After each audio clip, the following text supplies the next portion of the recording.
welcome back. My name is India and I happen to read a lot, and welcome to my August TBR video. August is actually my birth month, so I take the books that I read in August, I focus on them more. I want them to all be 5 stars because it feels like it's unfair if I don't read 5-star books in my birth month. I have a special connection to the month of August purely from narcissism because I was born in that month. I'm actually freezing. Let me grab a cardigan. We're cracking on. It does not go with my skirt, but the cardigan I did want to wear is currently in a room where Harry is on a work call, so we're not going to do that. But today we're going to be talking about all the books that I plan on reading in August, which is incredibly exciting. August is a month where I always allow myself to do something a little bit different than I don't normally do for the rest of the year. So in 2023, I challenged myself in August to read 30 books in 30 days, of which I read 20. Not too bad. And then last year I challenged myself to read 30 volumes in 30 days, so graphic novels, manga, anything like that, and I smashed that out the park. I must say, smashed that out the park. So I was trying to think, was I going to do something similar, have some kind of focus for August, or was I just going to kind of treat it the same that I treat every month? And I recently was thinking about the genres that I neglect a lot throughout the year, and I just realised I wasn't reading enough romance books or kind of romance adjacent books. I was reading a lot of fantasy, reading a lot of murder mysteries, but romance, which is something that I'm getting more and more interested in as a genre, I've just been kind of neglecting this year. So despite a couple of other books that I have got listed, the focus for August is romance. So I have a wheel, because you know I love a wheel generator. I've actually got a wheel set up ready, so I don't actually have to pick what romance book I'm going for. I really want the wheel to choose for me this month.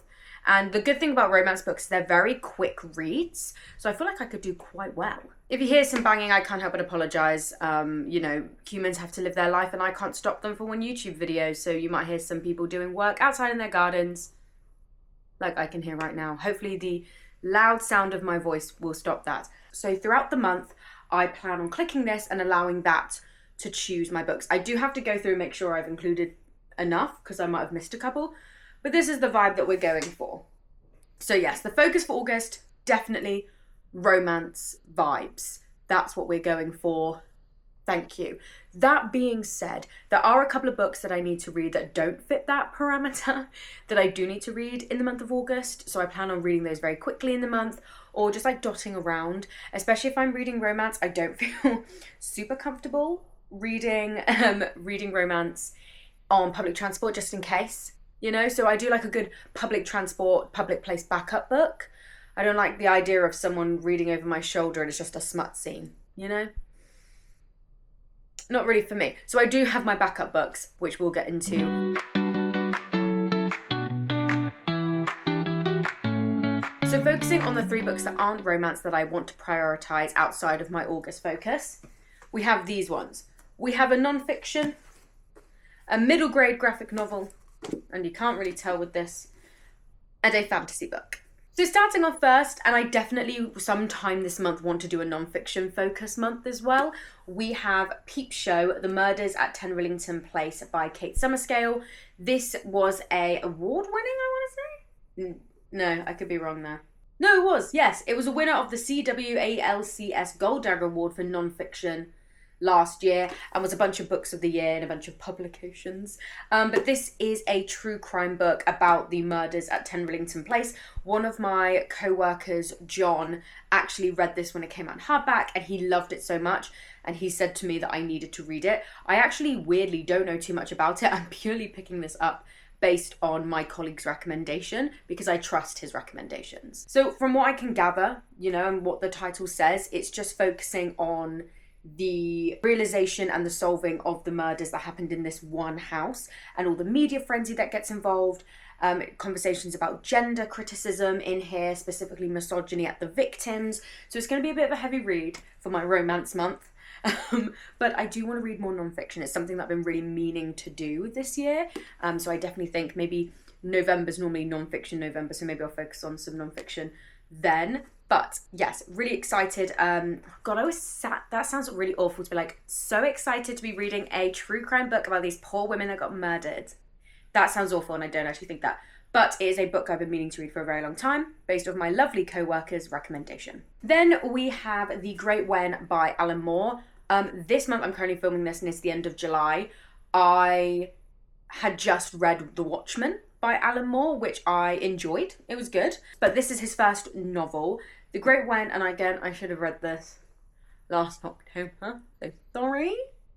Publishers, I've not got to it, but I'm reading it now, I'm sorry. This is kind of, so there seems to be a lot of multiple reality, multiple different versions of London books that have been coming out recently over the last couple of years, and this is another one of them. So this, The Great Wen by Alan Moore, follows a young lad who goes to a rare bookstore and finds a book that doesn't exist in this world, and turns out it actually exists in a different version of London.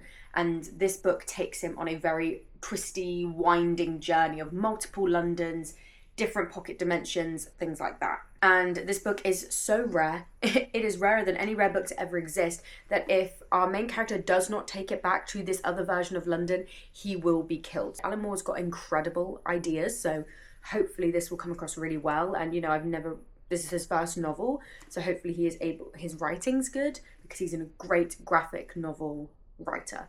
So hopefully his prose is going to be amazing. But yes, and it's a lot shorter than I remember it being. For some weird reason, I thought it was like many pages, just over 300 pages. So then we have Anzu and the Realm of Darkness by Mai K Nguyen. This is a very Spirited Away vibe. I specifically wanted to read this in August because it's set during the Obon Festival. And when I got it, I googled when the Obon Festival was, and it's in August, so I knew I was waiting. And also it follows a young girl coming to terms with the death of her grandmother. And I received it not long after the death of my own grandma. So I thought maybe give this one a skip. Maybe just wait for this one instead of diving in to a really kind of emotionally upsetting, potentially even triggering graphic novel. But this is very exciting. It is about a young girl called Anzu. Did I say Anzu? Azun? I hope I said Anzu. Also, I'm questioning my ability to read. And it follows Anzu, who is escaping the Obon Festival because she is still grieving the death of her grandmother and ends up in the Shinto underworld. And it's about her adventure to get back home and come to terms with her grandmother's death. So I'm about to be a wreck reading this. But yes, I wanted to read this purely in August, so I've waited this long to read it. And outside of that, there are only 2 necessary romance books that I do want to read this month. The rest, the beautiful wheel generator will determine for me. But first up, I want to read the second Emily Wilde book by Heather Fawcett. This is part of my Goodreads reading challenge. For those of you who are unaware, I'm trying to read all the books, well, nearly all the books, in the Goodreads fantasy long list category. That makes no sense. I've tried to say this like 5 times, but you know what I'm talking about. I'm trying to read all of them. I was staying away from series that I hadn't read the first book of, and this was the only book in that long list where I had read the first book in that series. So yes, I wasn't, to be honest with you, necessarily planning on reading the second book. I enjoyed the first book, but I was very happy to just leave it as it is. But now I'm reading the second book, so I've got it on my Kindle and I'm going to read that. And the other one is Tessa Bailey's Picture Perfect. This is actually also comes under my new release category, you know, when we used to do those. We'll get back to it. This comes out in September, and this is the 4th book in her Big Shot series. Well, I'm finally happy that we're slightly straying away from hockey. It feels weird to call it a sports romance series, to have golf and then the rest of the sports just be hockey. So we have a hockey player whose name I've now forgotten, Robbie, and the love interest is a softball player. Her name is Skylar, and it is a fake dating trope. Now, if anybody knows me, I'm obsessed with the fake dating trope. It's my favourite trope. Well, I like the whole bodyguard princess vibe as well, but fake dating, my favourite trope of all time. And Robbie and Skylar can see right through Robbie. Pretty obvious. He's a very obvious playboy. I think quite a lot of women would be able to see through that. But he plans to pretend to be her fake boyfriend to get another man that she's been in love with jealous. We all know how it's going to end. They're going to end up together. So I'm very excited for this. I am a massive Tessa Bailey fan. I was that's a lie. I was a little bit disappointed by the last book that I read earlier this year, which was actually the first book I finished this year, which was Dream Girl Drama, which was another hockey romance. I was a little bit disappointed by it because I felt like a lot of the heavy lifting for the book actually happened in book 2, and I feel like you need to read book 2 properly to get all the enjoyment out of book 3. I'm hoping we're not going to have that in this. I'm really, really hoping that we are going to... I've just looked at this, you know, they love to do this whole like opposites attract, enemies to lovers, hockey playboy main character, softball badass, fake dating, ginger daddy.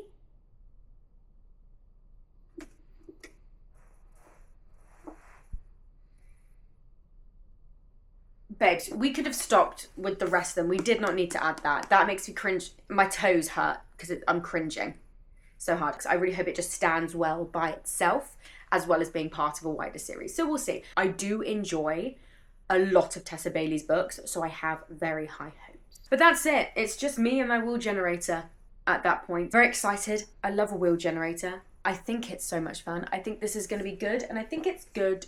My friends and I were all talking about romances and all of that kind of stuff, and I wanted us to all read one of the most intense romances we could think of and then have a book group about it, because I think it would be funny, but I think we'd probably all get a bit traumatized by it. But I'm incredibly excited for this month of books. I think it's gonna be fun and exciting. Weirdly, despite the fact I said it's the month of romance, these are vastly different books that I have in my hands, so we shall see. But yeah, August is my birthday month, so let's hope we get a lot of 5-star books in this month as a birthday present from myself to myself.